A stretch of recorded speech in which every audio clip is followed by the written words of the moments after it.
गोमूत्र पीने वाले देश यानी भारत के पश्चिम बंगाल के अलीपुर इलाके में आग लग गई।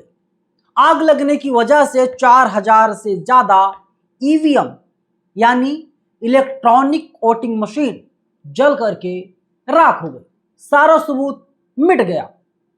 पूरा महकमा जांच में जुटा हुआ है। आखिर आग क्यों लगी, आग कैसे लगी और मशीनें कैसे जली, पूरी कहानी क्या है आपको विस्तार से मैं बताऊंगा। नमस्कार, मैं नवीन कुमार नंदन। ईवीएम लंबे समय से सवालों के घेरे में है। चुनाव आयोग से सवाल पूछा जाता है और अब जो बड़ी खबर सामने आ रही, दरअसल कोलकाता के अलीपुर इलाके में दक्षिण 24 परगना जिला परिषद के प्रशासनिक भवन था जो 9 मंजिला था। वहां पर 11 जून को आग लग जाती है। आग लगने की वजह से 4000 ईवीएम जल करके राख हो जाती है। ये ईवीएम हाल ही में जो विधानसभा के चुनाव हुए थे, 10 विधानसभा क्षेत्रों में इन ईवीएम मशीनों का प्रयोग हुआ था। मतलब आप समझिए जरा, आग किस वजह से लगी। बताया जा रहा है कि एसी में शॉर्ट सर्किट हो गई थी और इसी वजह से आग लग गई। अभी आप लोगों ने देखा था, मैं इस पर आऊंगा, लेकिन अभी आपको बताऊं कि धर्मेंद्र प्रधान जो यूनियन एजुकेशन मिनिस्टर हैं, उनसे इस्तीफे की मांग की जा रही थी और खबरें आई कि शिक्षा मंत्रालय में किसी भवन में आग लग गई। तो कांग्रेस पार्टी के लोगों ने बोला कि देखिए, एविडेंस को मिटाया जा रहा है। आग लगने की वजह साफ नहीं हो पाती और मामला अगर अदालत में भी जाता है तो दुनिया कोई शक्ति नहीं है कि जली हुई चीज को फिर से ठीक कर दे। और सबसे बेहतर और सबसे आसान तरीका वही होता है। पुलिस का कहना है कि हमने पूरे मामले में एफआईआर दर्ज कर ली है और फॉरेंसिक जांच लगातार चल रही है। और वहीं कुछ लोगों का मानना है कि ये साजिश के तहत तो आग लगाई गई थी। और वहीं जो है कहा जा रहा है कि कुछ रिपोर्ट्स में दावा किया जा रहा है कि टीएमसी इरा फाइलों के भी नष्ट होने का जिक्र किया गया है। भाजपा सबसे बड़ी पार्टी बनी पश्चिम बंगाल में। सबसे बड़ी पार्टी ही नहीं बनी बल्कि अपने दम पर पश्चिम बंगाल में भाजपा ने सरकार भी बना लिया। 207 सीटों पर जीत दर्ज की भारतीय जनता पार्टी ने। और वहीं ममता बनर्जी लगातार बोलती रही कि चुनाव हारी नहीं है, चुनाव उन्हें हराया गया है। वहीं शुभेंदु अधिकारी जो भाजपा के थे, जो इस वक्त बंगाल के मुख्यमंत्री हैं, उन्होंने दोनों सीटों को जीत लिया था। मतलब 2 सीटों पर उन्होंने पर्चा भरा था, 2 सीटों से चुनाव लड़ रहे थे और दोनों सीटों पर उनकी जीत दर्ज हुई थी। अब आप बताइए, एक सवाल सोशल मीडिया पर ये उठाया जा रहा है कि ईवीएम को जिला परिषद भवन में रखने की जरूरत क्या थी। नतीजे जो हैं वे हाल ही के दिनों में आए हुए थे और अभी 45 दिन का वक्त भी नहीं गुजरा था। चुनाव आयोग ये कहता था कि हम डेटा को डिलीट कर देते हैं, डेटा को खत्म कर देते हैं 45 दिन के बाद। 45 दिन नहीं बीता लेकिन उसके पहले ही ईवीएम मशीनें जल गईं। अब डेटा कहां से आएगा और सीसीटीवी की रिकॉर्डिंग भी कहां से आएगी।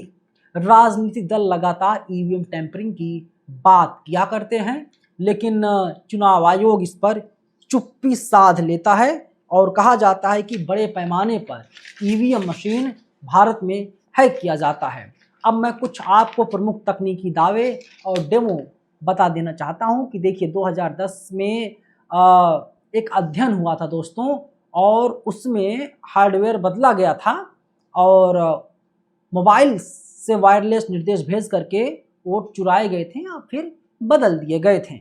वहीं चुनाव आयोग का ये कहना था कि यह लैब में संभव है, लेकिन वास्तविक चुनाव में फिजिकल एक्सेस प्लस सील तोड़ना प्लस स्ट्रॉन्ग रूम सुरक्षा के कारण ये असंभव सा लगता है।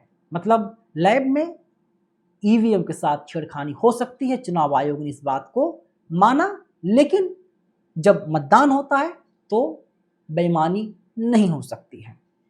और वहीं लगातार चुनाव आयोग का दावा होता है कि वन टाइम ओटीपी मतलब वन टाइम प्रोग्राम एक डाला जाता है और जैसे सब कुछ खत्म हो जाता है, मतलब काउंटिंग वगैरह हो गया तो ऑटोमेटिक वो चिप जो है बर्न हो जाती है, तो कोई मतलब नहीं रहता, फिर उस चिप को हम लोग दोबारा यूज़ नहीं कर सकते हैं। और इसीलिए जो है कि ईवीएम को टेम्पर नहीं किया जा सकता है। और अलग अलग दावे लगातार हम लोगों के सामने आते रहते हैं। मैं 2 वकीलों के नाम लेना चाहता हूं, एक है महमूद प्राचा, उनकी तस्वीर आपके सामने है, और दूसरे वकील हैं भानु प्रताप सिंह, इनकी भी तस्वीर आपके सामने दिखाई दे रही है। ये दोनों लोग कहते हैं कि चुनाव आयोग ईवीएम के जरिए ही बेईमानी करवाता है और भारतीय जनता पार्टी को चुनाव आयोग फ़ायदा पहुंचाने का काम करता है। चुनाव आयोग हर बार इस बात को नकारते आया है।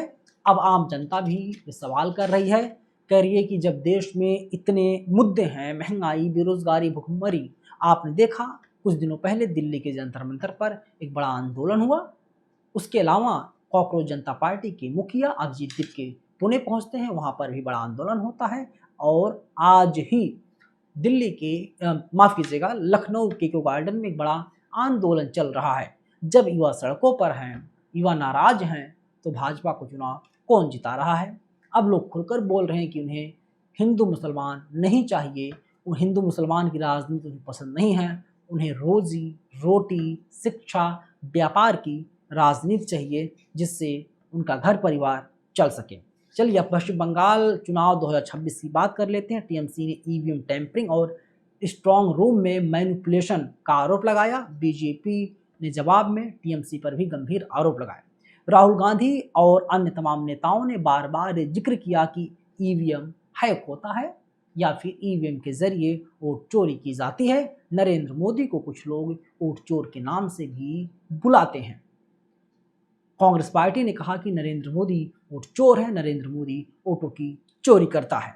और वहीं इलेक्शन कमीशन और अदालत का ये जवाब होता है कि कोई भरोसेमंद सोर्स नहीं मिलता कि जिसके जरिए कि ये पुख्ता किया जाए कि ईवीएम के जरिए बेईमानी की जाती है।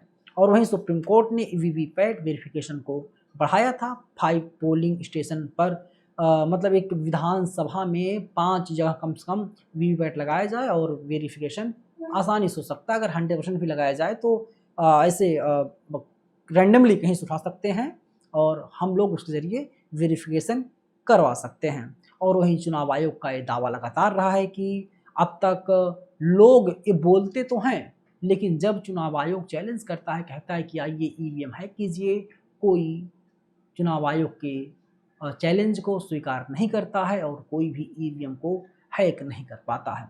लेकिन अहम सवाल यही है कि 4000 ईवीएम मशीनें जल करके राख हो गई, इसका जिम्मेदार कौन है? इसका असली गुनहगार कौन है? क्या असली गुनहगार पकड़ा जाएगा या फिर छोड़ दिया जाएगा? क्योंकि जिस प्रकार से ईवीएम मशीनें जली हैं, सिर्फ ईवीएम मशीनें नहीं जली हैं, बल्कि देश की जनता का भरोसा जला है, उम्मीदें जली हैं और लोग ये लगातार मांग कर रहे हैं कि ईवीएम को बंद किया जाए, तभी इस देश का, इस समाज का कल्याण हो सकता है। क्योंकि जो तमाम विकसित राष्ट्र हैं वहाँ पर भी ईवीएम का यूज नहीं होता है, वहाँ पर भी बैलेट पेपर से ही चुनाव होता है, क्योंकि जनता का जनमत चुराना सबसे बड़ा अपराध है। लेकिन हमारे यहाँ इसे अपराध नहीं माना जाता। चुनाव आयोग कहता है कोई पुख्ता सबूत आप लोग नहीं दे पाते हैं और मामला अदालत में जाता है और अदालत में ख़त्म हो जाता है। फिलहाल इस वीडियो में इतना ही। अगर वीडियो हमारी पसंद आई हो तो आप लोग इस वीडियो को शेयर कीजिए, अपने दोस्तों तक पहुंचाइए और बताइए कि 4000 ईवीएम मशीनें जल गई और एक खबर टीवी और अखबार से गायब है, कहीं कोई चर्चा नहीं है। धन्यवाद।